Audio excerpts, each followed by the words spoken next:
Hi everybody, welcome to the new year. Oh my God, I can't believe we made it to 2021. Oh, it's amazing. So I wanted to check in because I have a couple of really cool things, and over the break, so I took a little bit of a break between Christmas and New Year's. Okay, a break. Okay, when a small business person or an author tells you that they're taking a break, it really means they're going to allow themselves to sleep a little later, but they're still going to work a lot. Like, I had this whole list of things I needed to get done on my break, and my husband was like, okay, you realize you're supposed to be on vacation. And I'm like, this is vacation because I'm in my pajamas.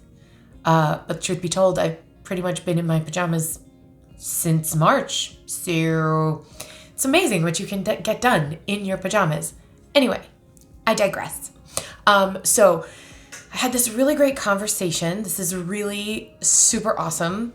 We're always talking about how the right things come to you at the right time, how you need to be open enough to receive those opportunities, maybe attract those new people into your life. I know I've talked a bunch of times about, especially through the book writing process and all of that, like manifestation. And a lot of people think manifestation is just like, oh, I'm just going to think about it really hard. That's not the case. You actually have to be open to those opportunities, and you also have to, take action when those opportunities arise or when you think that could be the opportunity. So here's my story. I was talking to a friend of mine. We were discussing books and sales and all kinds of other things. And he mentioned to me that he has a friend that is a professional publicist. And I know that a few months back, we were talking with the Simon & Schuster publicity team and marketing team. And if I'm being entirely honest, like, I understand that they are a huge business and I'm a tiny little fish.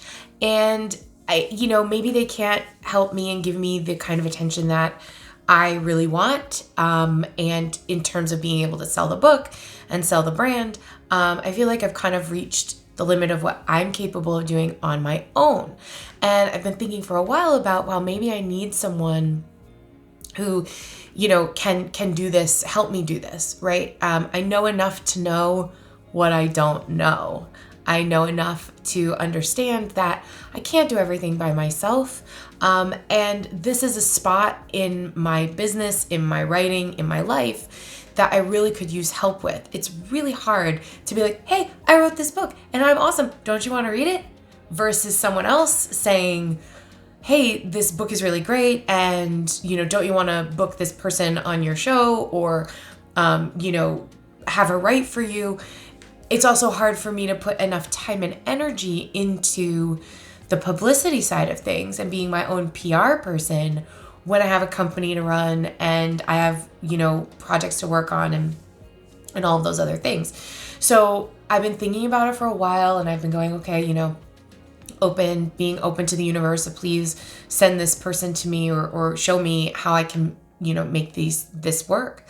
And having this conversation with a friend, and he said, oh, I have this friend that's a publicist, and she's the best publicist I've ever worked with, and she's specifically into, witchy things and bringing witchy things mainstream, and she's great. And so I asked for her information, and we connected, like, on New Year's Eve, which is also crazy because it was a big old full moon and New Year's Eve, and all this sort of shifting and changing is happening. And we completely hit it off. She's out in California. She was just amazing. Like, we got on the phone and we talked like we have known each other our whole lives. And so we decided that we're going to work together, which is so exciting because she's been in this business being publicist for so long. And so she really knows the business. She knows the industry. She knows where to pitch my book and me, and how we can kind of get the word out about what I'm doing and what we're doing at Cucina Aurora, and selling the book and really kind of expanding the reach. And it couldn't have happened at a better time. I have time to focus with her. It's the new year, so it's a new project and going forward into that. I am beyond grateful to start working with her. I am super excited. I have no idea what's coming down the pike, except I know that together, her and I are really going to work well together, and I'm really gonna see some progress in, some growth in terms of the book and the company. So I am ridiculously excited. I am super grateful. And there's lots and lots of things to come. And I wouldn't have seen this opportunity if I wasn't open enough and if I didn't reach out to her. It's one thing to ask for somebody's information. It's another thing to be brave enough to reach out to a total stranger. And I have found so many times that the good things that have happened in my life are because I was brave enough for 10 seconds to make a phone call or send an email. And yeah, I think that's my message for today. Be brave, be open, take that chance, because you have no idea where it's going to lead. And I'm just at the precipice of the next thing. And I always feel like I'm at the precipice of the next thing. It's really exciting. So, Happy New Year. Get on out there, be brave, make a call, send an email. Maybe you'll make a friend forever, or maybe you'll make the contact that you need to make to get you to the next step. You never know. Thanks for watching, guys. I'll see you soon.